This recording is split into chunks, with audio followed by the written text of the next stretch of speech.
Welcome to another episode of Tech Right Now, the weekly podcast of the American Conservative. I'm Andrew Day, here with my colleagues Sumantra Maitra and Joseph Addington.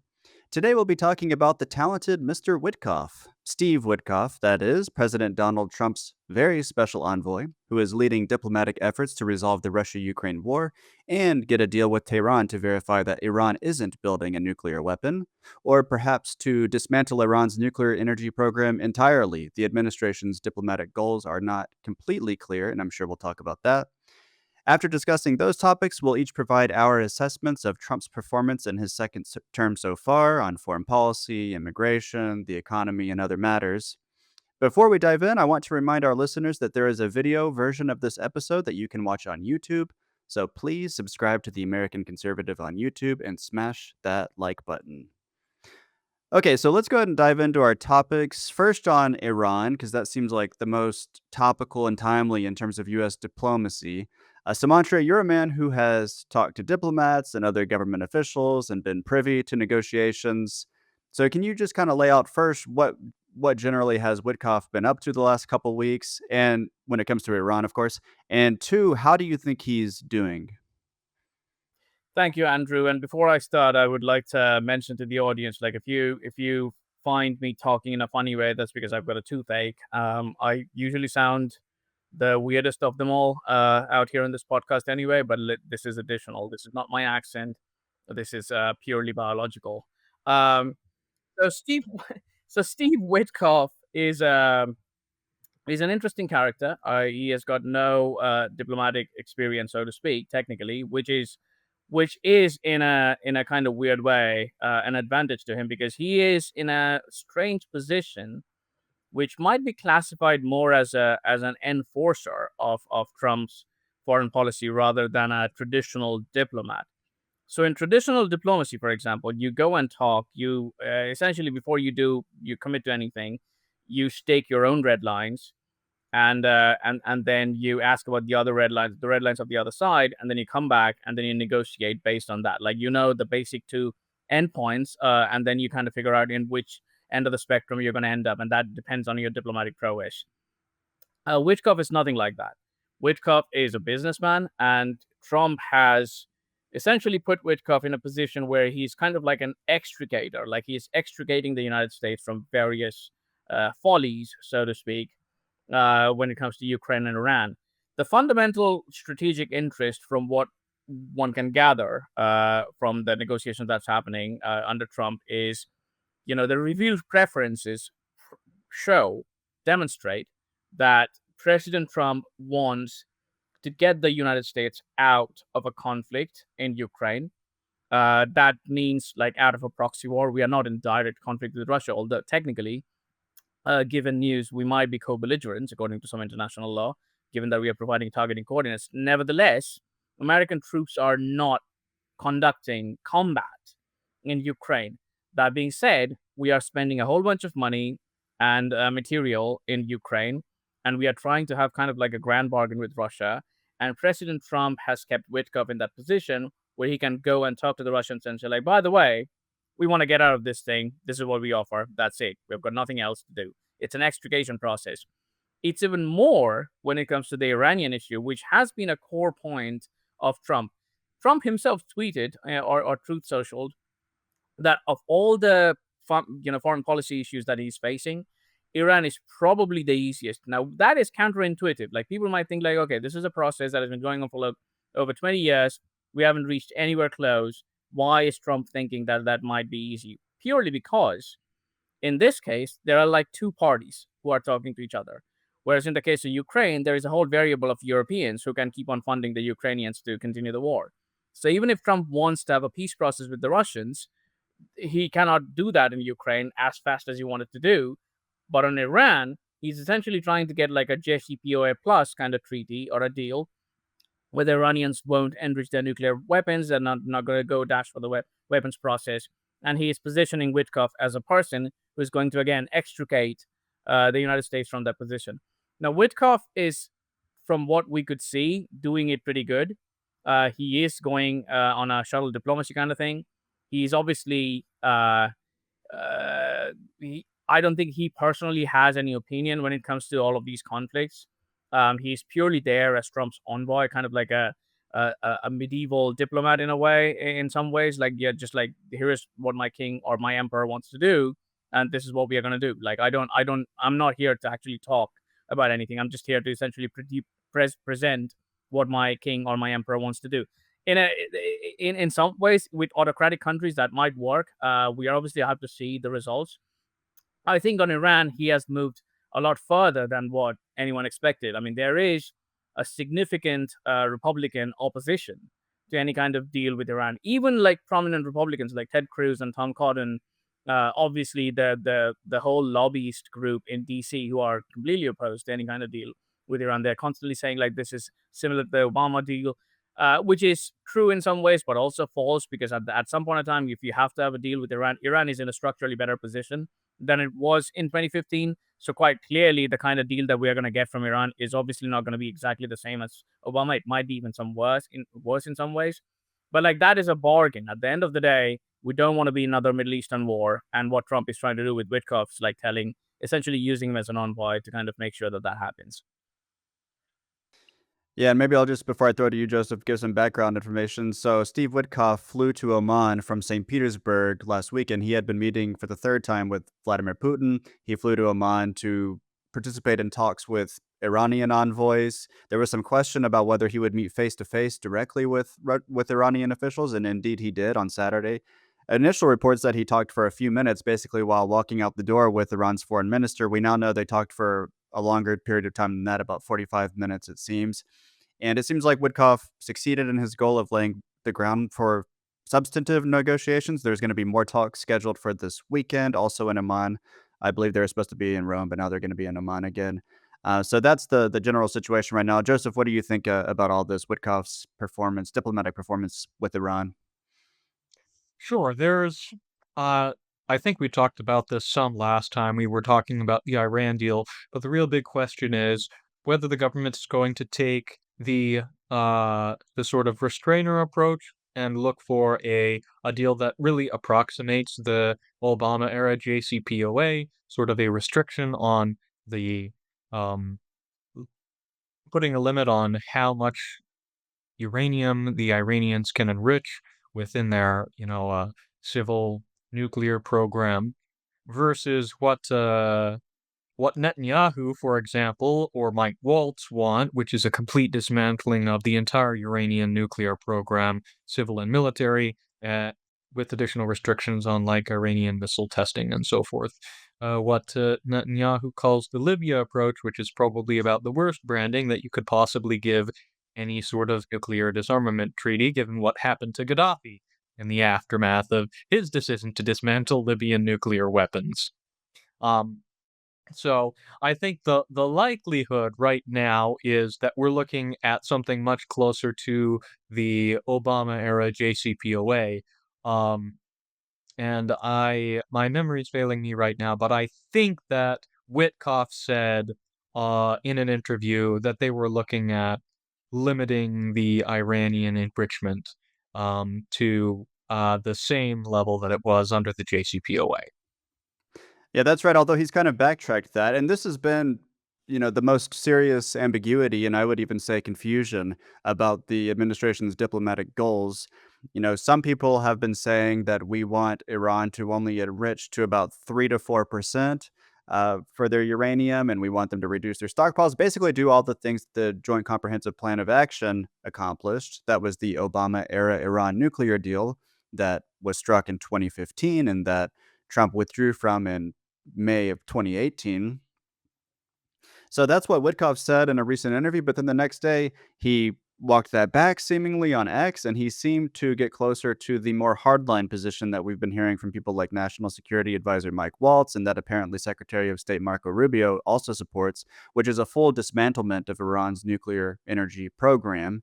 The experts that I read, I'm thinking now especially of Trita Parsi of the Quincy Institute for Responsible Statecraft, who knows as much about US Iran diplomacy as basically anybody. He's written books on it. He thinks that the Trump administration could get the softer version of, that demand, basically JCPOA 2.0.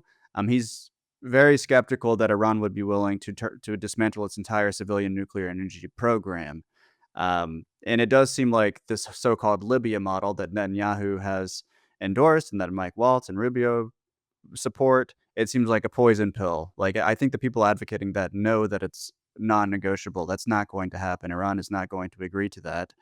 So if we push for that demand, I mean, I think we're heading toward a war. If we push just for the basically Iran nuclear deal 2.0, like a JCPOA with Trump's name on it, which I think is always what Trump has wanted, then I think that that is achievable. Sumatra, you mentioned that Iran is in a better structural position than it was. That's true in terms of their the degree of sophistication of their nuclear energy program, but it's also true that their geopolitical situation has probably worsened since Assad has fallen, and that was he was their main ally basically in the Middle East, and the Houthis are degraded. Right now, they're being bombed. The Hezbollah has really been degraded. So has Hamas. Those are all the Iran-backed proxies that we always hear about. And I think some Well, people I in the think the administration, Houthis are doing pretty well, really. yeah, that's a good point. I mean, we definitely, I mean, the Trump bombing campaign has been really intense compared to what Biden was Well, doing. We're so using was the B-2 Saudi bombers, campaign. right? No, they're a resilient bunch, but I mean, I don't think you would disagree that Iran's proxy network seems severely degraded at the moment. And and some people in the administration think because of that, we should go hard at Iran right now and have like these maximalist demands. Sumantra, what do you think of this whole thing of these two different sets of demands and how there's this division in the White House? Yeah, I mean, it's a funny situation where both of the contentions are essentially true. On one hand, Iranian proxies are degraded in parts of the Middle East. Hezbollah has obviously lost. Hezbollah is the group that has lost the most when it comes to command and control.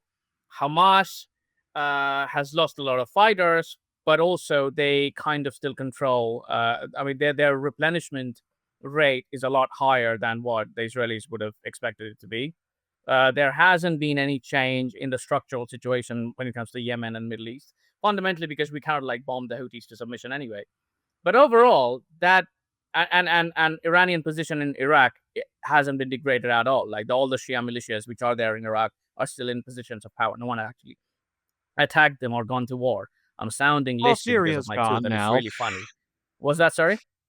Syria's gone now, so they don't have Assad. Right, but the advantage that one would have counted against Iran and Syria was like, fine, Syria is now a neutral secular state. That hasn't really happened. Essentially, Turkey has taken the place of Iran and Syria. So the problem is still there. But that also is irrelevant to the basic, you know, uh, campaign that we could have had against Iran. Think of it this way: the Iranian facilities are they're buried deep in the desert, right? It's a country which is 3 times the size of Iraq. It is a country which has got 2.5 times the population of Iraq. It is surrounded by mountains, in which case there are no ground assault, which are going to be easy. Like there is no like desert, but just like tank battalions after battalions can just fly in through. That is not going to happen. So if there needs to be a ground war, it needs to be an airborne campaign, capturing cities, and then essentially like moving troops in, which is very difficult. If I mean historically, Persia is a difficult place to conquer because of its geography. But even without that, if someone comes and says like, "Yeah, we are not going to war with Iran anyway. We're just going to essentially bomb their facilities," to what end? Nothing is going to change because they are so deep. And in fact, what I meant when I mentioned about the structural issues, one, they have enriched uranium a lot more than what it was when it was stopped in 2015. They have a strategic lineup where they can actually dash for the bomb. It would be difficult after a bombing campaign, but they can still do that in 1 year time. So we can keep on bombing them like 2 or 3 times, and they're just gonna bury deep in the desert and keep on doing it anyway.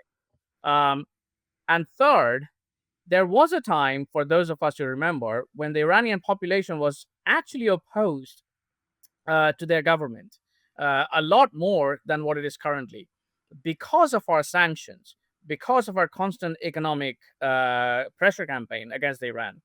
That is degraded. Some might blame Obama for not, plowing in during the green movement that was happening in Iran. And there's a valid argument to be made. I don't think personally that would have changed anything. because the Iranian government is a lot more stable than the Iraqi government. They're also ethnically more homogenous in some ways, which creates a kind of like an internal resilience in some ways. But that being said, there could have been an argument saying like, yeah, we were. I mean, there was a time where the Iranian population was more pliable or more pro-Western. That is now gone. In any kind of bombing campaign we take through, we are essentially going to create an enemy of a country of 80 million people. Even the moderates, who we are trying to talk about, talk to in these kind of deals, are going to oppose us. We are going to lose the people who are fundamentally uh, fundamentally interested in having a kind of like a grand bargain with the United States. Final point on this question is, you mentioned the Libya model. It's a very interesting, every single person who's mentioning the Libya model from the U.S. senators to the Israeli prime minister to the lobbyists in DC, they know that there is no way Iranians are going to agree to the Libya model. What happened in Libya? Libya, after 2 decades of an adversarial role, for the first time in history, wanted to join the Western side after 9/11. They helped us with intelligence against Islamists. Gaddafi destroyed his own, nuclear program and uh, other weapons programs, which are weapons of mass destruction. And then we went and toppled them. He died, in an intervention. If that is a lesson we want the Iranians to take, that is already a lesson the North Koreans have taken, by the way. They saw what happened to Saddam Hussein, they saw what happened to Gaddafi, and they dashed for the bomb. If that is something which we want the Iranians to do, I don't think that's a prudent way to go. Yeah, totally agree. Joseph, you want to add anything? Yeah, sure. I think the important thing to realize when we're talking about the geopolitical position of Iran, especially as far as Iranian proxies go, is that the Iranian proxies are fundamentally oriented towards Israel, not towards the United States. They don't really change the geopolitical status of Iranian proxies, whether they're powerful or degraded, doesn't really change anything for the interests or the standpoint of the United States. Whatever bombing campaign or uh, God forbid any war that we would get into in Iran would not really have much to do with the Iranian proxies, because fundamentally they're ways that Iran uses to oppose Israel.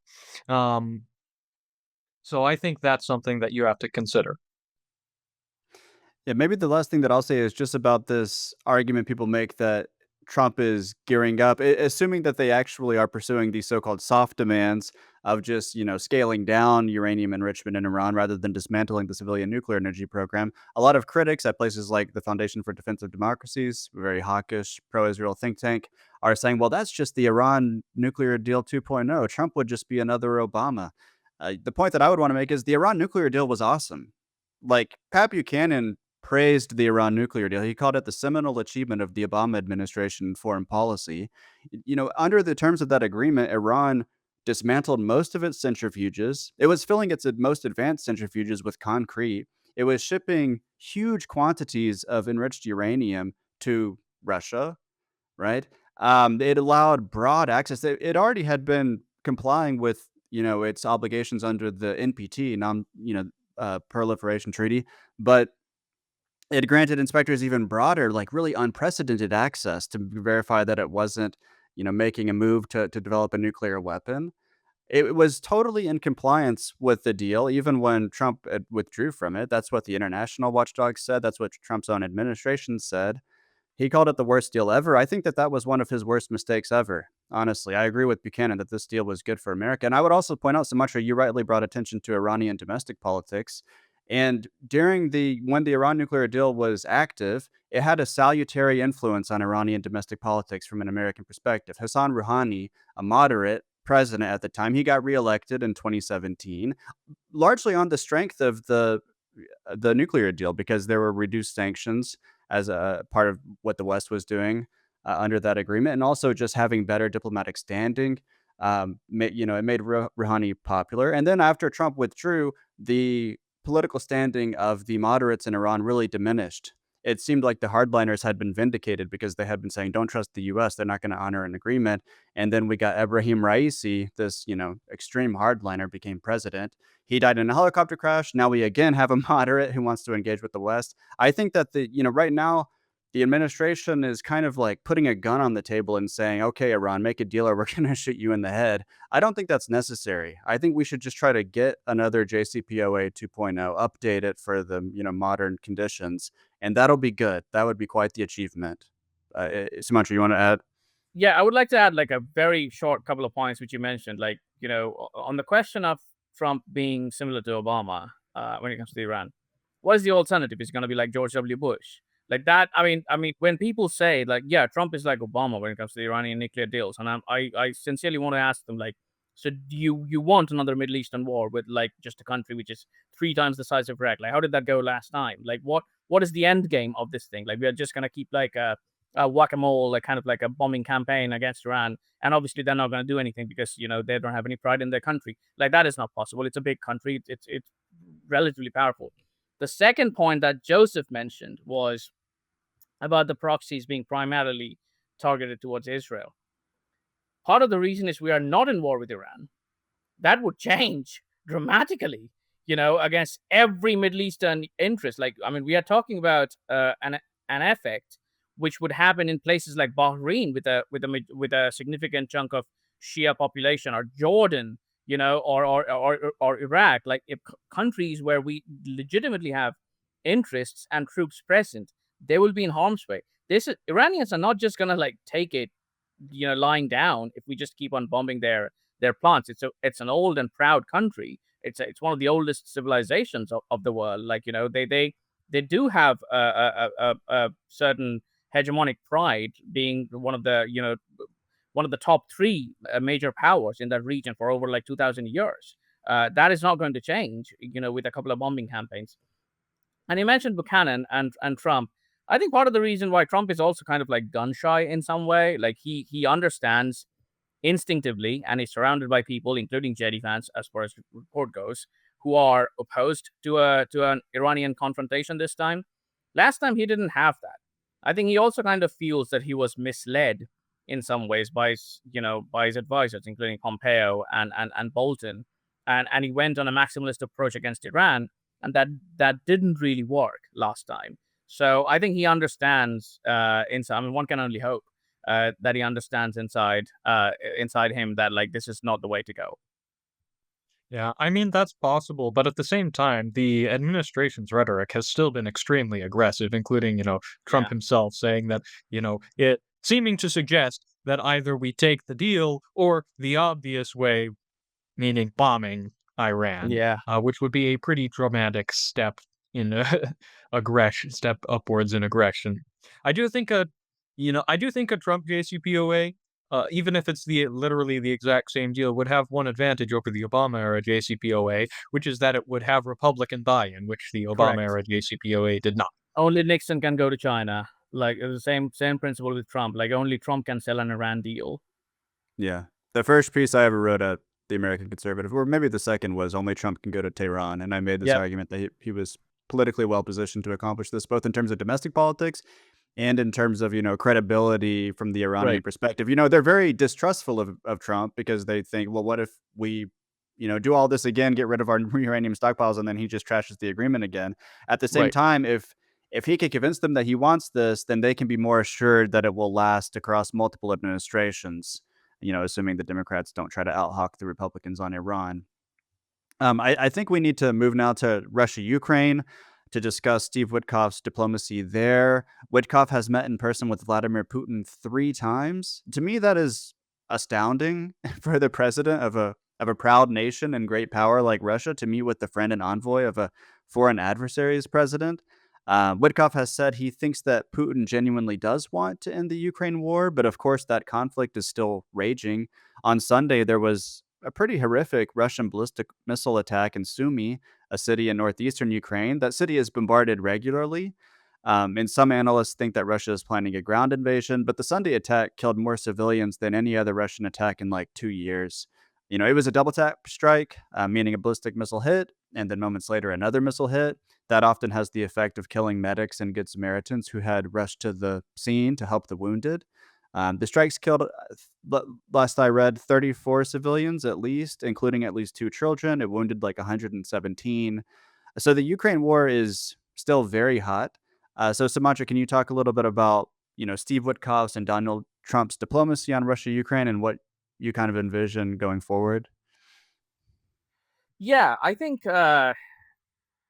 even under Biden, the person who was constantly doing this kind of shuttle diplomacy with the Russians was William Burns. When we technically had our chief diplomat Anthony Blinken playing guitar, and and giving massive, like, grandiloquent rhetoric, on one hand. But on the other hand, there was this constant quiet diplomacy which was constantly happening under the radar.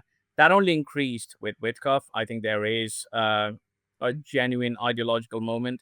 That being said, a couple of things which worries me, and has started to worry me in the recent days. One is the Russians. You mentioned the Iranians don't trust Trump. The issue is far higher when it comes to the Russians. They have, in their mind, legitimate reason for not to trust the United States for almost 20 years now. They have internalized this idea that, given the democratic politics of the United States and given the public passions and partisanship in our politics, you cannot trust a government to honor anything that the other government does. And that, in their mind, is like it's a very difficult thing. Like the Russians, in the Russian language, for example, they don't have a word for safety. Like the closest word in the Russian language for safety is bezopasnost, which means no danger. Like they are traditionally a country which has faced so many, invasions from various sides. They're paranoid. Their strategic culture is extremely paranoid, and that only accelerates when it comes to the United States because they have seen so many volatility in U.S. government in the last 20-25 years that they don't really trust us. Now the problem from our side is to make them understand that they probably are looking at a paradigm shift that's happening and they're losing that opportunity because they don't trust us.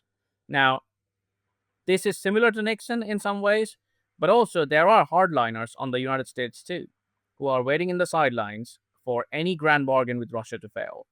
And the moment it fails, they're going to take the opportunity saying, like, by the way, we told you so. And that's not just a liberal conservative thing. Like there are people in the strategic community in the United States who don't trust Russia either. And the difficult thing in pushing this idea towards the Russians, saying, like, by the way, you're looking at a massive opportunity where you can change the entire pattern of U.S.-Russian relationship, is getting increasingly difficult with more and more Russian attacks on Ukraine. The other variable of this problem that Witkoff will face and is facing currently is something that came out in The Economist just a couple of days back. Europeans are a big issue, are a big variable in this equation, and they are not the ones who are, given Trump's antagonism towards Europe. We are seeing a kind of like a side effect where the Europeans are saying, we're just going to continue arming the Ukraine. It's not our job. And they are essentially kind of like a spoke, like a chain in stopping any kind of normalization process between the US and the Russians. I think the Russians don't really understand that if they miss this opportunity of a grand bargain with the United States, and if they don't also show that they are genuinely interested in the peace process and stop attacking civilian, places in Ukraine, there can be two things which can happen, and it's a roll of a dice. On one hand, Trump might say, like, fine, we're just going to walk away. It's Europe and Russia's war. Good luck. The other thing is he might double down and he might be surrounded by hardliners who are going to be in a winning situation, constantly, telling him, like, look, by the way, we told you not to trust Russia, and look where we are. I don't think the Russians want to play that game, and I don't think the Russians should want to roll that dice to find out that, by the way, Trump didn't really walk away from you. I mean, that's what they're essentially, calculating. Like, if Trump walks away, it's a conflict between Europe and Russia, and then Europe is going to chicken out because they don't want to go to war with Russia and nuclear, and we're just going to conquer Ukraine. That might not happen, and that is a risk. And we are going to be even more bogged down in Ukraine. and that would make Trump and our lives a lot more difficult in some ways. So it's a tricky situation when it comes to Ukraine. I think the Iranian deal is far more easy to do for Witkoff because it's a bilateral thing. When it comes to Russia, we need to at least somewhat start talking to the Europeans and saying, like, by the way, you want it to be a part of the negotiation. What are you going to bring to the table? Joseph? Yeah. It is increasingly looking like the Russians are potentially going to gamble on just blowing up the peace process and assuming that the United States will just walk away, that Trump doesn't want to be involved in Ukraine anymore. I think that's probably a bad gamble. I think that Trump doesn't like to be made a fool of, and if he feels like the Russians are purposely blowing up the peace process and making him look stupid, he's going to double down on Ukraine and say, "Fine, you want to fight a war in Ukraine? Like, we'll make your lives miserable. Since you didn't decide to take up the peace, we're going to make you wish you had." Um, that's kind of been the way that Trump operates. As you said, he likes to put a gun on the table when he wants to make a deal, and he probably assumes that the way that he maintains his credibility is if you don't make a deal, then he'll use the gun. Yeah. And, he also approached negotiations that way when he was a businessman. But in politics, everything is so public that it's much more difficult to like back down because when he was a businessman, the newspapers are just going to report the big deal he made. But now if he puts a gun on the table and makes all these threats and then he doesn't follow up, it makes him look, weak to everybody. And he has said what you just said, Joseph, that if he comes to feel even if it's not true, he said, even if it's not true, if I come to think that Putin is, slow walking the peace process and disrupting it on purpose, then I'm going to go really hard on Russia. I think he said he was going to put more secondary sanctions on countries so that they wouldn't be allowed to buy Russian oil. I'm a little skeptical. It's really hard to sanction Russian energy because so many countries want it, especially as the price starts dropping. So it can be hard to enforce the secondary sanctions. He might I think that the amount of weapons that has been allocated by Congress is gonna run out soon, in the next few months or something. One interesting thing about Trump is he's consolidated his power over the GOP to such an extent that even people who have been opposing American involvement in the Ukraine war, if he says we need more weapons, I think they're gonna give it to him. So he does have a lot of credibility. It's sort of yeah, it is sort of the opposite of the Iran situation because in my view, the Iran situation is internationally, it's easy. Like, if we really wanted a deal and if Trump was like a dictator who could do whatever he wanted, he could get a deal with Iran. We know what they want. We should be willing to give it to them. They'd be willing to scale down their uranium enrichment in exchange for sanctions relief, especially since Trump seems to be willing to offer them primary sanctions relief, meaning American companies could go operate in Iran. That would be huge for them. But the domestic politics of Iran negotiations are really difficult. Like, there's some powerful figures in America who do not want that to happen and are willing to, burn their bridge with Trump and leave him, hang him out to dry if he pursues an Iran nuclear deal. So he has to be wary of that. With Russia, Ukraine, it's the opposite. Like, I think he has the domestic politics organized in such a way that he could kind of navigate this thing as he wishes. He's got Zelensky pinned down because he put pressure on him, and Zelensky has agreed in principle to a ceasefire. But convincing Putin, I think, is really difficult. Like, that's the biggest, most complicated piece of the puzzle, and I don't really see how Trump gets to a peace deal when it comes to Putin. Like, what are Putin's incentives to back down exactly? Well, maybe you can answer that question, Sumatra. How do we get Putin to stop this war, do you think? I think the easiest way for us is to create, like we have discussed this before about the two different ways of this war could be stopped. Is one, you have the K4 process in the Balkans, like what we are doing now. Like we are negotiating when the war is continuing to go on. I don't think that helps us in either way. And as far as when it comes to Russia, they're not losing the war.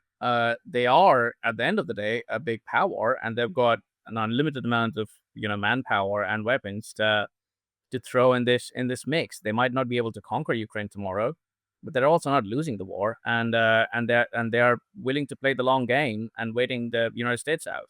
At the end of the day, the asymmetry of interest dictates that the Americans are less interested in defending Ukraine than the Russians, and the Russians know that. They're not dumb people. Like they have played this game for over 200 years, and they understand how this game is played. The problem on the other side is Trump's legacy. Like he wants to have a legacy of a peace builder.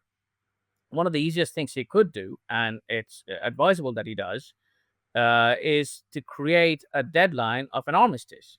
Like that is something which is easily deliverable. That's something which is easily doable. It's kind of like how the Korean War ended. It's kind of like how the First World War ended. Like you figure out a date when you stop the war and you pull your troops back. That happens on both sides. That's an easy thing to do. And then you start continuing the conversation. Now, some might argue that that's not, a peaceful process because tomorrow Russia might restart the war. Well, yes, the risk is already always there. But like, what is the alternative? The alternative is like this killing field where we are spending money and the Russians and Ukrainians are dying, and there is this constant hovering, risk of a nuclear war or a spiral. I don't think anyone has advised Trump to take the Korean War or the World War One model. I think that would have been the easiest way to do. So to answer your question, if I was advising Trump, and if Trump wants to get out of this war, I would say, Mr. President, the first thing you can do is send Witkoff to Russia, send Witkoff to Ukraine, get the two sides on the table and say, like, by the way, this is April. In June 1st, we're going to stop shooting at each other. Like, that's the date. You have a fixed date of an armistice or a ceasefire. You have the date, and then you decide to move the troops out back, and then you continue the conversation as to what the post-war order of the situation might be. But isn't that what they're trying to do? That's what they're trying to do basically, but Putin's not I don't agreeing think to they it. are. I don't think they are. I think they're trying to create this condition. They're talking to the Russians about what their red lines are, and they're talking to the Europeans what their red lines are, and the Ukrainians. And they're obviously not going to match. The Russians are going to keep talking about NATO expansion. Like, we don't care about the Russian talking points about NATO expansion. We want the war to stop. It gives the president an easy victory. He can go and tell his constituents, like, look, I told you I'm going to stop the war before the midterms. It happened. Now it's up to the Europeans. And he can walk away. And tomorrow, if the war restarts, he can actually blame the Europeans, saying, like, by the way, I handed you the peace deal. You couldn't keep it. So I think the first order of business should be a ceasefire day. You could decide on a day and it creates a momentum of its own. Yeah. The thing about the armistice, the main benefit about an armistice is that it's a lot more unpopular to start essentially start a new war after a war has stopped than it is to just continue doing the same war that you're already in. Yeah, especially because, well, I was just gonna say, especially because, like, when you have these attacks like in Sumi, it just really upsets people. Like, maybe that sounds obvious, but it's really important. Like, if I was reading this New York Times article that was interviewing people who were affected by the Sumi strikes, and they were like, "We don't think the Russians are devils. We don't care about the ceasefire anymore." It just heightens the antagonism and level of distrust and makes it more difficult to get a permanent ceasefire, which is why the armistice idea makes sense. Like, you kind of have to stop fighting in order to talk, because otherwise things are going to happen, atrocities are going to occur that is going to make it more difficult to do diplomacy. I didn't realize you weren't done speaking, Joseph. Did you want to add anything else before we shift to the next topic? Oh, I was just gonna say, I think also the internal domestic politics of Russia are relatively poorly understood, and those, of course, have a big impact. I'm not a Russian expert myself, but I'm aware that, of course, war has costs, and so in some ways, then the Russian people would very much prefer the war to stop, economically and for reasons of, recruitment and things like that. It has costs on the domestic population. But there's also big parties within Russia as well, the nationalist parties, that think Putin isn't prosecuting the war aggressively enough and want to conquer and incorporate all of Ukraine forcibly. So those are pressures that, Putin is a dictator, but dictators are not immune to domestic political pressures. They still have to be responsive to influence and to their own popularity within the country that they rule. And so those are things that are going to be important to understand for any kind of peace deal to go through as well. Yeah, I agree totally. So I want to move to our next discussion. We can be brief. I'm just kind of curious how you guys have assessed Trump's performance in his second term so far. Obviously, there's been no shortage of controversies. It seems like right now the main one that Democratic politicians and liberal journalists are talking about is the deportation to El Salvador, and specifically to this notorious prison in El Salvador of lots of people, but in particular this one guy who had a court issued order kind of protecting him from deportation to El Salvador. the Trump administration was initially very concessive. Like they said, well, this was a mistake. We shouldn't have done this. This was an administrative error. It kind of seemed like they were going to try to get him back. The Supreme Court has said they should try to get him back. But it seems like they're saying, well, he is actually a gang member, and we can't, now that he's gone, we have no way to get him back anyway, and El Salvador is not going to give him back to us. And then I guess the other big controversy right now, or thing that people are debating and that's causing panic, is Trump's tariffs. Since he scaled them back, that's kind of died down in the news cycle a bit.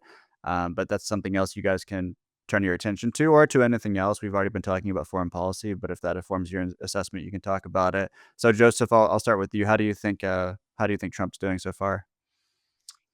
I think the administration got off to a very strong start in the first 20 days, but has quickly run into the problems of essentially reality and, the level of staffing and expertise that's available to them. And some of it is simply caused by the sort of attitude that Trump has and the way that he likes to do things.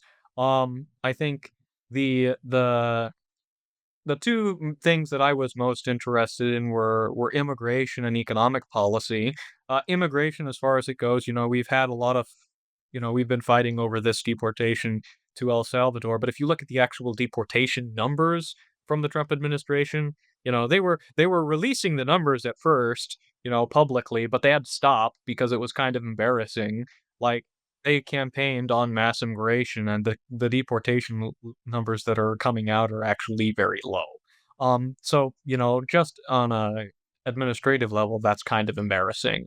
Um, so, they need to find ways to obviously increase those deportation numbers, and I think there are a lot of policy levers that the Trump administration isn't really working on, like, they talked some about remigration, but there are a lot of levers that you could pull on to make, illegals that are living in the United States want to go home by themselves. Things like, mandating E-Verify and, you could tax remittances and things like that, or put in place controls. So I think there are a lot of things that the Trump administration is doing with immigration enforcement that are relatively disappointing compared to these high-profile fights over relatively irrelevant deportations. You're getting a lot of bad press for something that's really not very much actual substantive reward. Um, and then as far as tariffs go, I think the tariff issue kind of plays into Trump's worst instincts, because Trump is fundamentally a deal maker, and in many ways, the ambiguity of the tariffs is something that he enjoys because he can use it as an excuse to sort of compel countries to come forward and negotiate on what he feels are his terms. And by keeping the ultimate goal of the tariffs, how is this thing actually going to shake out? A mystery, by letting his administration fight over it openly. Are these tariffs to get concessions? Are we trying to establish ultimately better free terms of trade? Or are these permanent and we're trying to, create a protectionist regime that will allow America to industrialize more? Or are we trying to use it as a big tax that we can use to, reduce the deficit? This is all very ambiguous. Uh, Trump, I think, likes this because he thinks that he can make a deal out of it.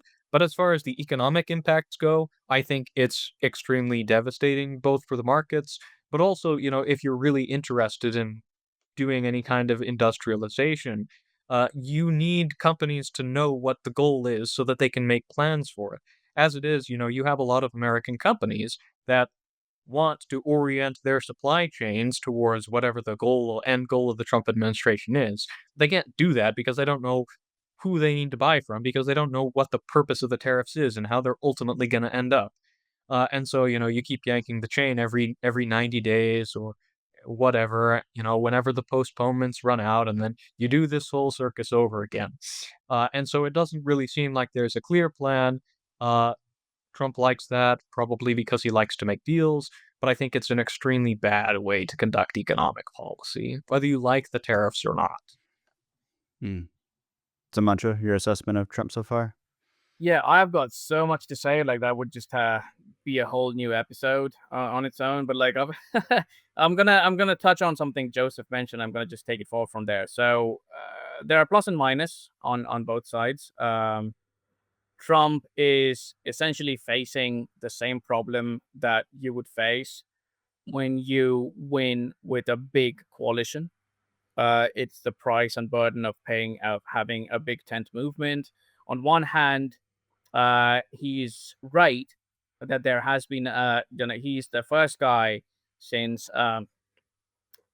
Reagan in some ways who has created this huge uh, multi-ethnic coalition, working class coalition, where even like Hispanics and Asians and Indians have shifted in a significant way towards voting for the Republicans. Um, but that also comes with a burden. Like the moment you have a big tent, you have to moderate your positions.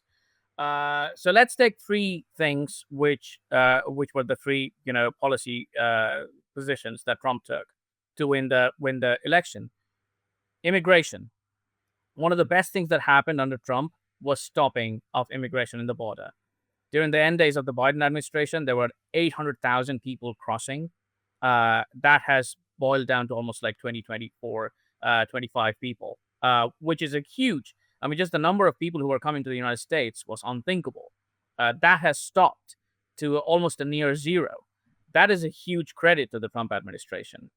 Some of the deportation that has happened are very good. The American people are very willing to deport illegal aliens, especially the criminals who are, those are the simple things that he could have done, and he did that.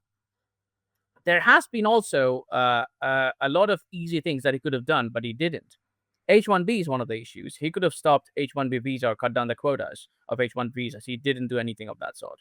That's an easy way to do. You tell the companies that if you hire an H-1B, you're going to pay a higher share of tax. Simple. You deter people from hiring visas, which doesn't allow Americans or, Americans to have jobs. Simple thing to do. Remittance, as Joseph mentioned, there are some countries which get majority of their economic benefits from people who are staying in the United States and remitting money to I don't know, to India, to Latin America, in countries. Put like 50%, 75% tax on that. That's an easy thing to do. The moment you deter people from sending a whole bunch of money which they're earning here and sending back to their country, that deters immigration in some ways. So these are easy fixes that he could have done. He didn't do it. I never fell for that mass deportation thing because, one, America is a country of 340 million people, and second, it's a federal system.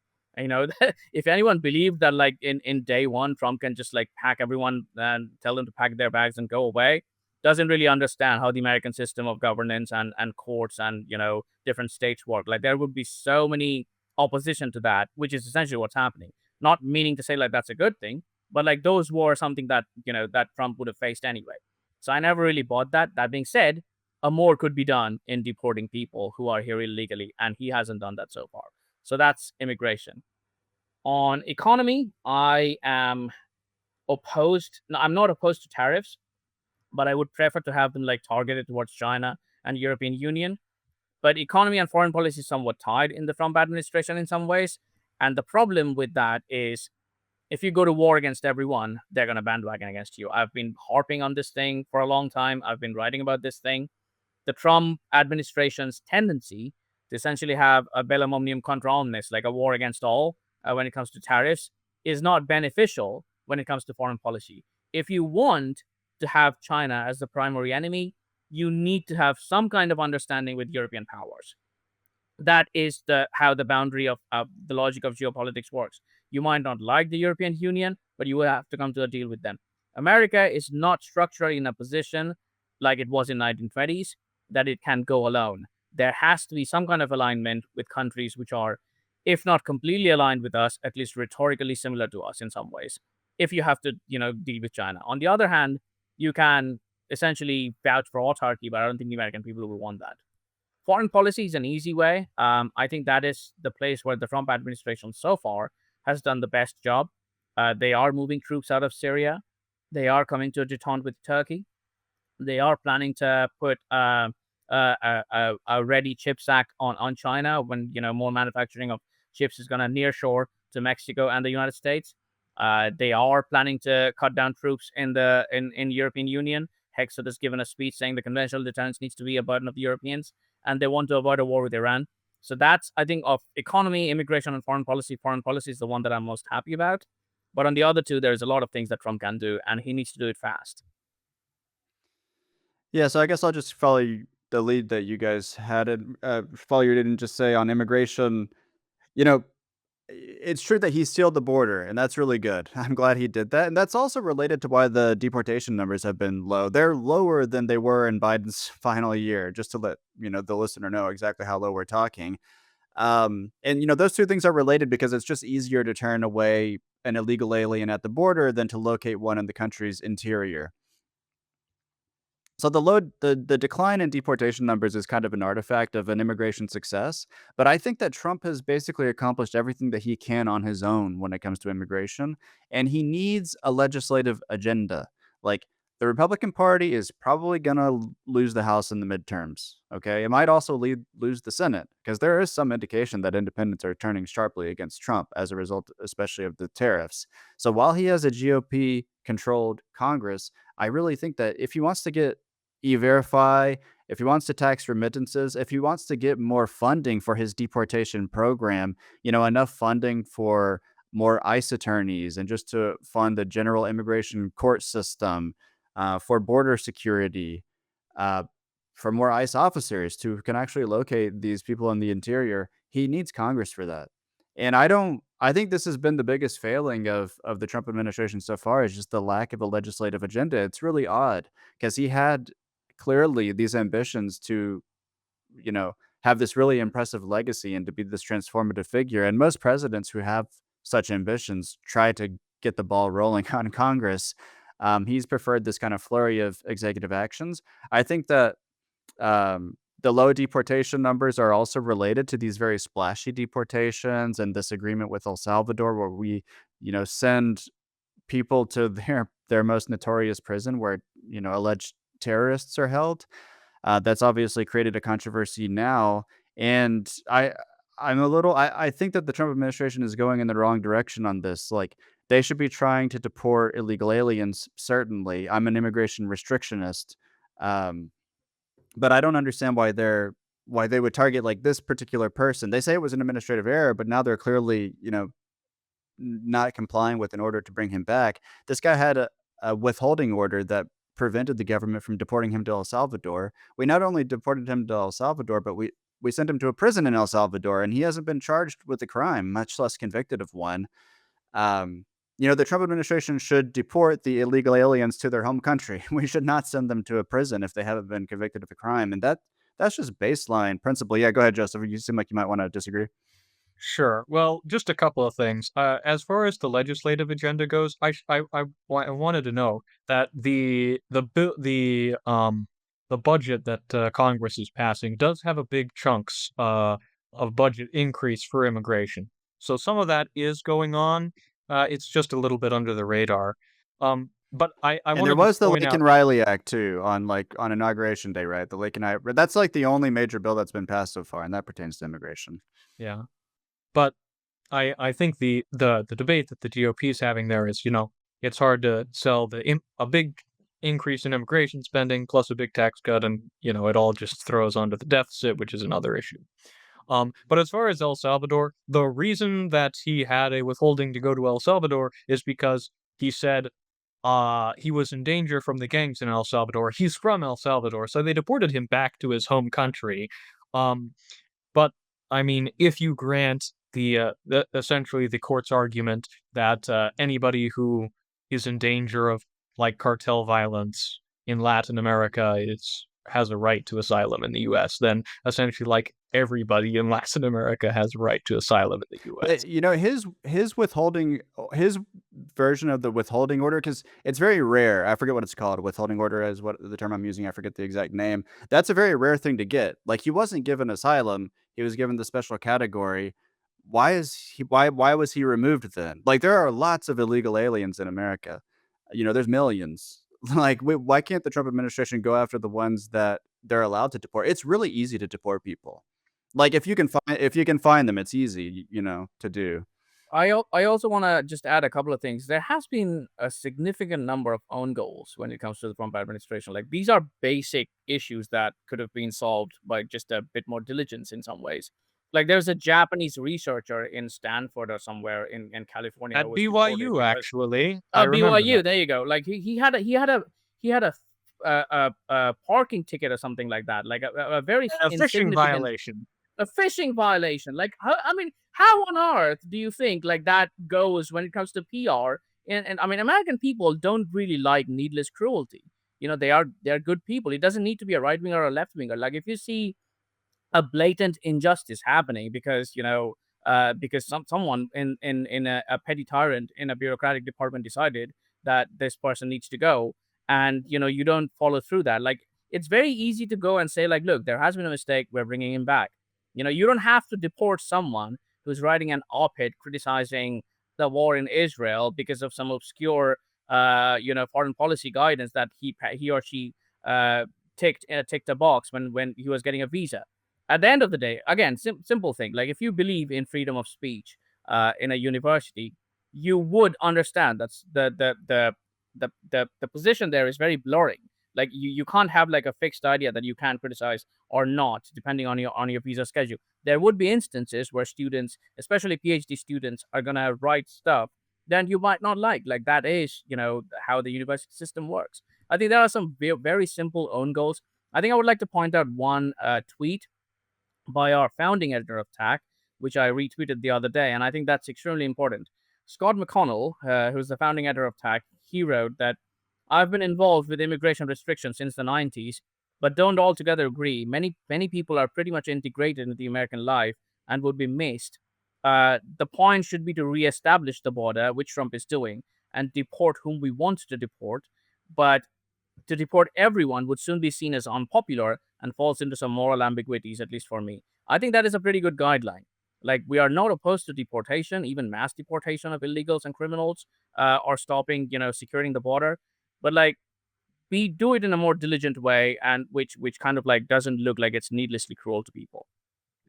You have kind of a PR budget. You get a certain amount of bad press before the American people are gonna say, "Okay, we're done with this." So you should try to get as Absolutely. many possible deportations as you can, under that limit, essentially. I agree. Yeah, and deporting, I mean, I want him to deport illegal aliens, you know? It's just I don't get why he's deporting Japanese scientists at BYU who have a fishing violation or grad students who have protested against Israel. Israel's unfavorability number is 53% right now. A majority of Americans, for the first time that I'm aware of, have an unfavorable view of Israel. That's going to continue to go up. Their popularity will continue to decline because if you look at it stratified by age, younger Americans are not supportive of Israel anymore. Half of Republicans ages 18 to 49 say they have an unfavorable view of Israel. So those deportations also might be making this whole thing more unpopular. Sorry, Sumantra. I just wanted to complete the point. Go ahead. No, no, no. I wanted to add to what you just said. The legal justification for that was given like when you're getting a student visa in the United States, you have to tick boxes saying like you have never supported a terrorist organization.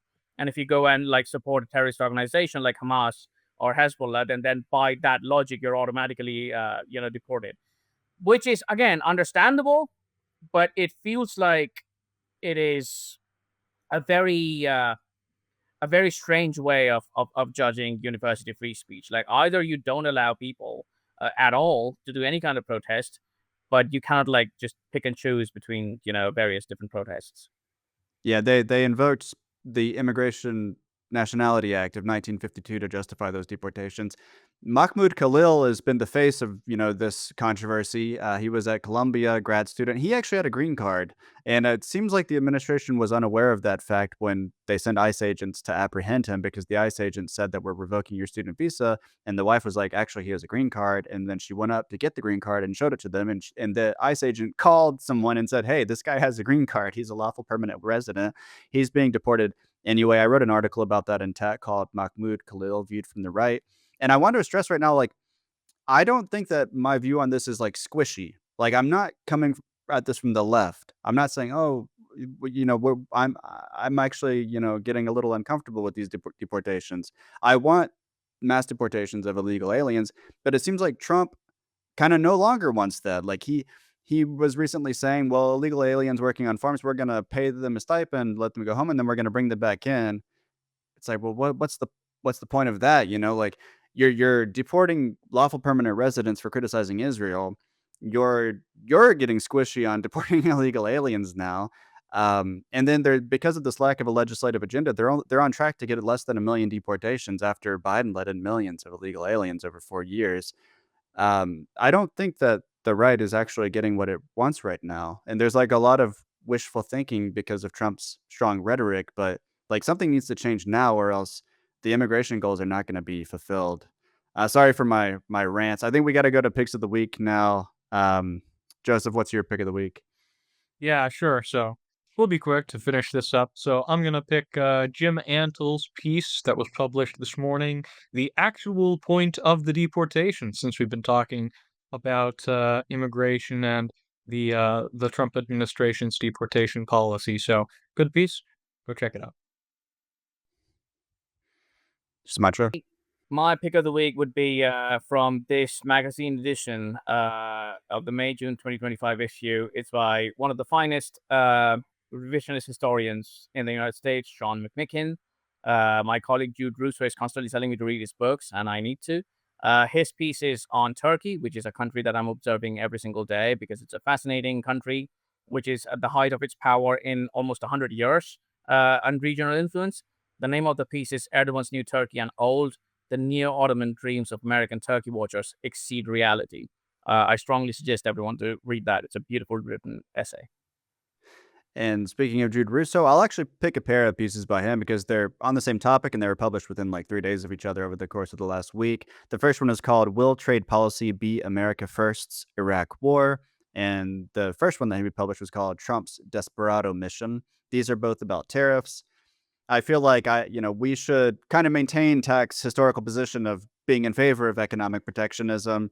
Jude Russo is in favor of tariffs. He has some criticisms of the way that the tariff policy has been executed, but he makes a case in both of those that, well, some sort of bold action is needed, and Trump is at least willing to do that. So those are my picks, and I will say thank you to our listeners for sticking around till the end. Thank you, Sumatra. Thank you, Joseph, and I'll see you next time.